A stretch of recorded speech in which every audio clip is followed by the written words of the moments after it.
fundador de este centro, el licenciado Pedro Villegas Rojas, que es director actualmente de CEMPROS, y el compañero Atenógeno Espineda. Pues creo que espero que muchos de los que estén escuchándonos sepan cuál ha sido el papel de CEMPROS, ¿no? Que ha sido la cuestión de formar cuadros políticos en el ámbito laboral.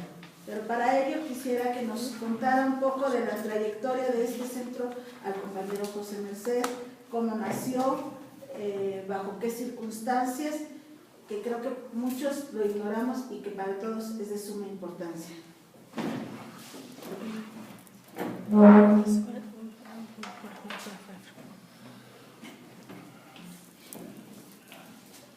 Gracias, Judith. Gracias a este equipo extraordinario de jóvenes que incursionan en este campo que es un campo estratégico, político, dentro de la realidad social a todos los niveles.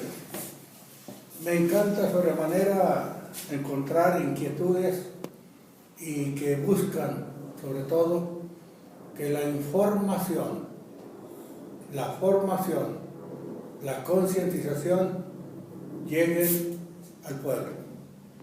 Hoy se debate la ley de telecomunicaciones, donde los magnates de los oligopolios han siempre utilizado los medios para mediatizar, para tratar de bloquear realmente lo que es la información, la formación y, más importante que nada, cumplir con un rol histórico que es lo de la comunicación.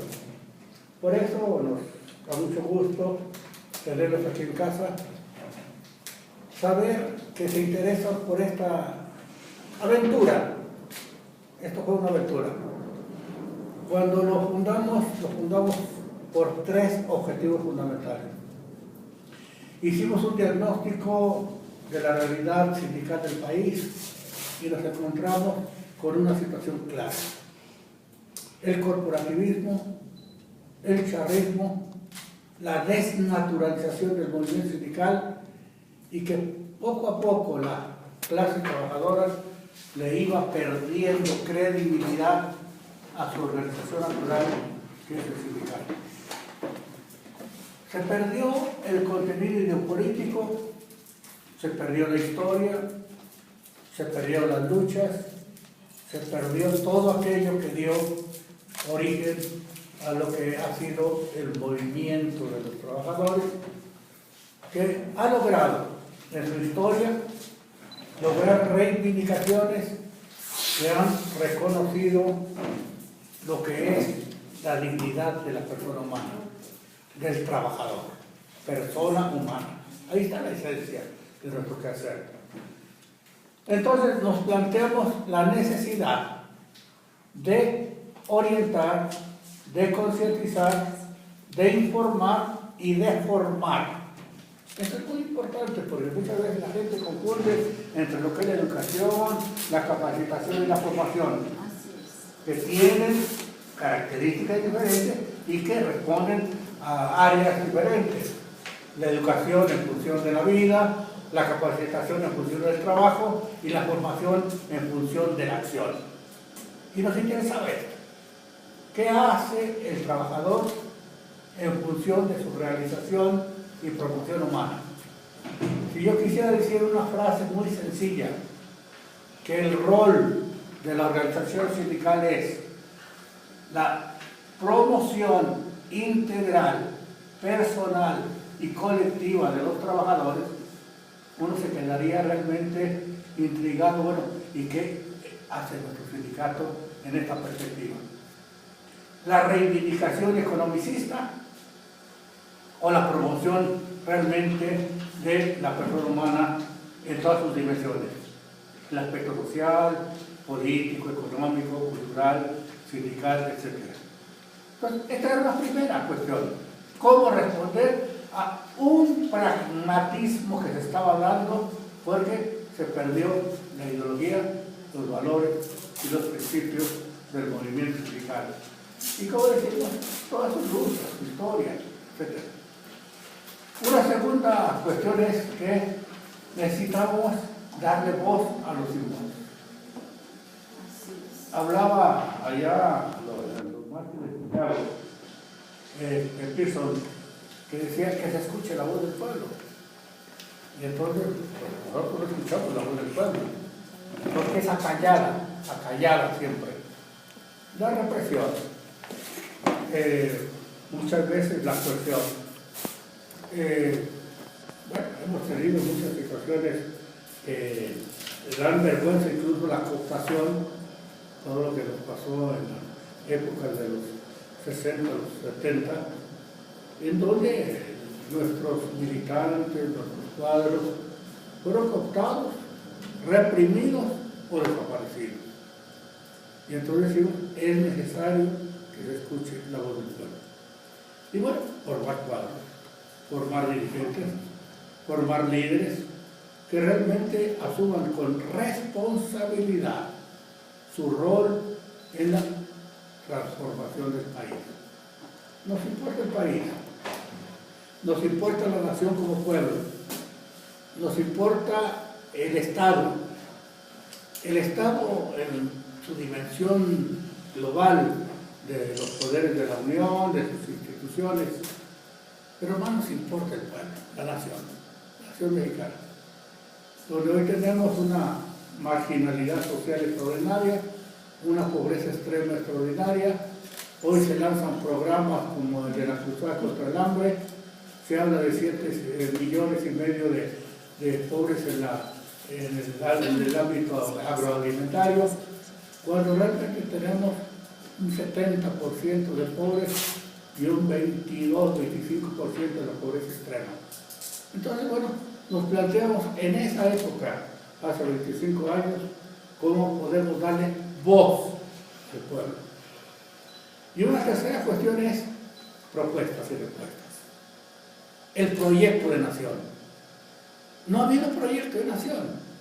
En un inicio, yo recuerdo en la época de pasta que se dio en los años 60, 70, 80, el proyecto de la Revolución Mexicana.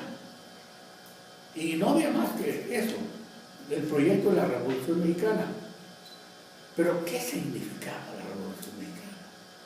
¿Qué significaba realmente en un proyecto de nación la Revolución Mexicana? Que fue un medio para la liberación de mucha gente y sobre todo, creo que es importante decirlo, una revolución violenta que fue campesina inicialmente y que realmente la influencia liberal de los hermanos Flores Magón, la influencia de la Constitución del 24, del 54, le dio una dimensión diferente a esta situación mexicana. Y por eso nos planteamos qué significa ese proceso de la Revolución Mexicana en este siglo, más bien en el siglo pasado, ¿no? Y veíamos que estaba vacía de ideología, de valores, de principios. Era la demagogia, era el tomar realmente hitos y a gente que se la jugó y que realmente ofrendó su vida por un México mejor. Y ahí está lo importante. ¿Por qué trabajamos? Trabajamos por transformar el país. En el plano de la democracia real, donde haya la participación real, consciente, seria, responsable del pueblo, donde haya la participación en todo el quehacer de la organización y la acción, en lo social, en lo político, en lo económico, en lo cultural, en lo sindical, etc. Pero donde realmente se pueda realizar y promover a la persona humana, al trabajador como persona. Yo insisto mucho, cuando fundamos esto, lo fundamos con un objetivo fundamental: hacer que el trabajador entienda su rol y su dimensión como persona humana, en búsqueda de su promoción y liberación humana. Esa sería una primera acercamiento del porqué, del qué y el para qué de esta institución. Entonces nos fijamos objetivos, el qué hacer. El qué hacer. Y nos planteamos 3 quehaceres fundamentales.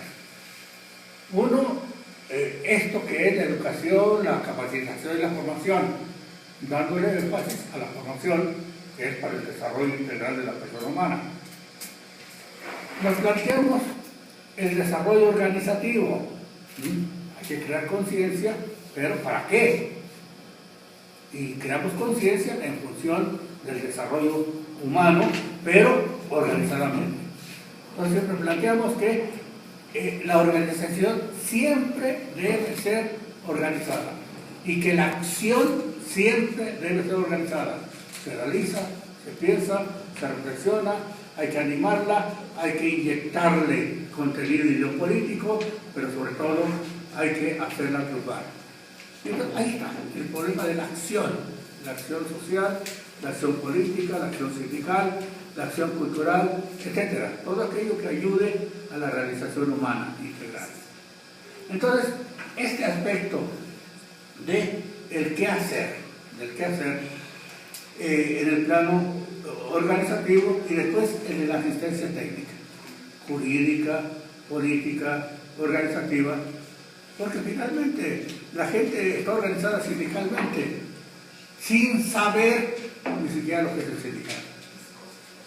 Yo puedo decirles que un 80% de los trabajadores organizados sindicalmente ni siquiera saben lo que es su organización sindical, sus estatutos, sus valores, sus principios, sus objetivos. Y bueno, entonces, ¿cuál es su militancia y su compromiso con la organización si no están realmente informados de lo que es su instrumento de lucha? Entonces, hay que partir de esto. El sindicato es un instrumento de lucha para la defensa, la representación y la promoción de los intereses de los trabajadores en función de su promoción y liberación humana. Esta es, en esencia, la razón de nuestro ser y quehacer como organización sindical. Vamos a ver por qué.